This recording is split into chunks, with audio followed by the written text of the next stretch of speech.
Ce triple scrutin au Gabon, on en parle avec notre invité, Vincent Hugeux, journaliste, enseignant à Sciences Po et auteur de l'ouvrage intitulé Tyran d'Afrique, les mystères du despotisme post-colonial aux éditions Perrin.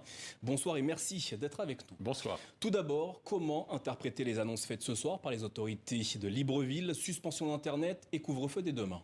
Si vous y ajoutez les faits qui viennent d'être relatés dans ces reportages, vous avez là tous les marqueurs classiques d'un processus électoral entaché d'opacité et qui, au passage, reflète une fébrilité, une nervosité assez surprenante.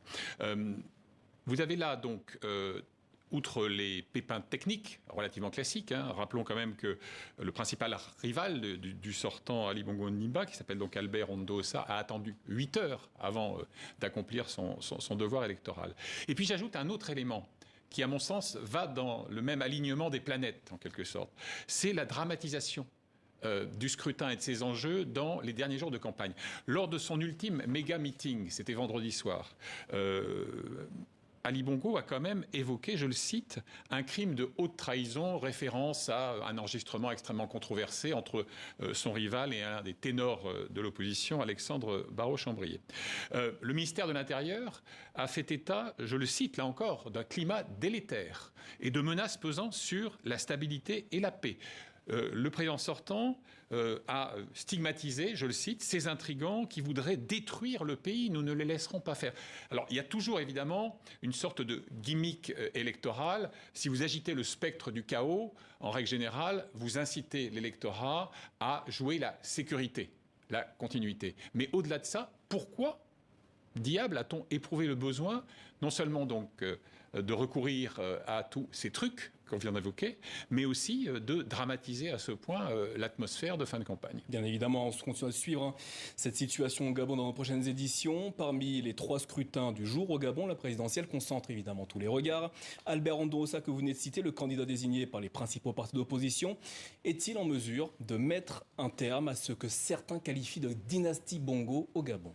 Soyons clairs là-dessus, Moïse, s'il l'emportait et si sa victoire était reconnue, ce serait une énorme surprise. Pourquoi ? C'est un personnage qui est relativement peu connu, même s'il a été ministre de l'Éducation nationale de Bongo père. C'est quelqu'un qui est un économiste réputé, bardé de diplômes, etc., mais qui est parti très tard en campagne. Il a eu grosso modo 6 jours effectifs pour, dans une sorte de course contre la montre, sillonner le pays. Et on a bien vu la différence entre les moyens colossaux dont bénéficiait le président sortant et puis la campagne bout de ficelle de son rival, ce qui n'a d'ailleurs pas empêché de drainer des foules tout à fait significatives au hasard de ces meetings. Et puis, il y a quand même un autre phénomène. On l'a décrit côté opposition comme le candidat consensuel. Consensuel, pas tout à fait. Il y a quand même 14 prétendants sur la ligne de départ. Ce qui veut dire que si certains ténors de l'opposition, je pense à Alexandre Barraud-Chambrier, que je citais tout à l'heure, mais aussi par exemple à Paulette Missambo, ont décidé de se désister en sa faveur, ce qui a été une surprise, soyons clairs, eh bien d'autres candidatures de témoignage, comme on le dit pudiquement, qui sont aussi des candidatures de diversion, donc de dispersion du vote, favorables aux sortants. D'autant plus, et je m'arrête là-dessus, mais c'est essentiel qu'on est revenu, voilà 5 mois, grâce à un artifice constitutionnel, au scrutin à un seul tour. Et très franchement, le scrutin à un seul tour est un déni de démocratie. Alors pourquoi ? justement, on va y revenir. C'est la première fois que les Gabonais votent pour 3 élections simultanées, le même jour, avec un bulletin unique pour la présidentielle et les législatives. Ce concept de bulletin unique, il existe dans plusieurs pays africains. Pour quelle raison est-il si mal perçu, notamment au niveau de l'opposition gabonaise ? Pour une raison très simple, c'est-à-dire que le bulletin unique, que les opposants surnomment le bulletin inique, c'est un bulletin qui conduit à ce qu'on appelle le vote contraint. C'est-à-dire que si vous choisissez le candidat du PDG, mécaniquement, votre choix se porte sur les candidats à la députation de ce parti. Et même chose pour les locales. Et j'ajoute que, précisément, le candidat Albert Ondoosa, lui, n'a pas d'appareil partisan. C'est un candidat indépendant. Donc voilà, ça c'était un premier vice de forme assez rédhibitoire. Et puis j'y reviens parce qu'à mes yeux c'était un peu de mathématiques électorales très rapide. Vous avez 850 000 inscrits. Imaginons qu'il y ait un taux de participation réelle de 60%, soyons généreux. On va dire 500 000 électeurs effectifs. Si vous êtes sur un scrutin à un seul tour, avec 22% des voix, par exemple, si vous devancez fût-ce de 2 ou 3% le deuxième, vous êtes élu. C'est-à-dire que grosso modo, vous pouvez être élu président de la République gabonaise avec 100 000 voix, voire un peu moins. Alors que le scrutin à 2 tours permet la coalition des opposants et donc peut éventuellement proposer un challenger crédible lors du ballotage. Vincent Higeux, est-ce à dire que le mode d'organisation actuel lors du scrutin au Gabon penche en faveur du parti au pouvoir? C'est incontestable.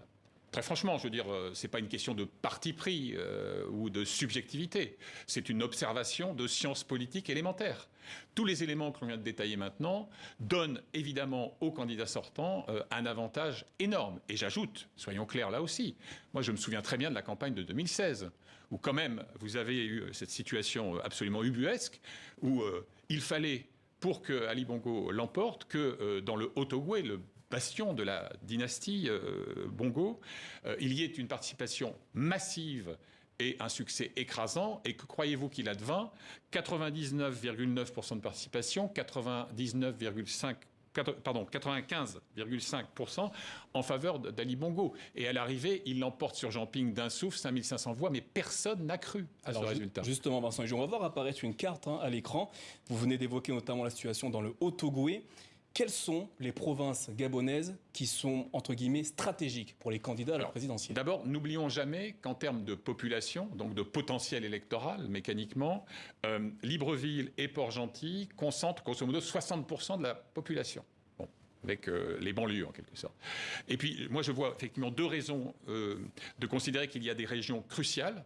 On vient d'évoquer l'enjeu du Haut-Ogooué, mais où là, vous avez très franchement un électorat quasiment captif, que ce soit transparent ou pas. Et puis, vous avez le Wollentem, dans le nord, qui est une région qui, traditionnellement, est l'enjeu de ce qu'on appelle le vote Fang. Alors, il y a aussi des fantasmes là-dessus, sur l'idée qu'il y aurait un vote massif, communautaire, identitaire. Mais c'est vrai que là, ce sont 2 régions dont il faudra examiner les résultats avec beaucoup de soin et d'attention. Ces élections au Gabon se déroulent en l'absence d'observateurs internationaux et des médias étrangers. Selon Reporters sans frontières, ils se sont vus refuser les accréditations ou l'entrée dans le pays. Cela peut-il remettre en question la crédibilité du scrutin au Gabon? Ça fait partie des éléments qui, évidemment, vont jeter un voile de doute sur la sincérité du scrutin. J'ai fait l'expérience à mes dépens. En 2009 et en 2016, je n'ai obtenu ni le visa, ni a fortiori l'accréditation.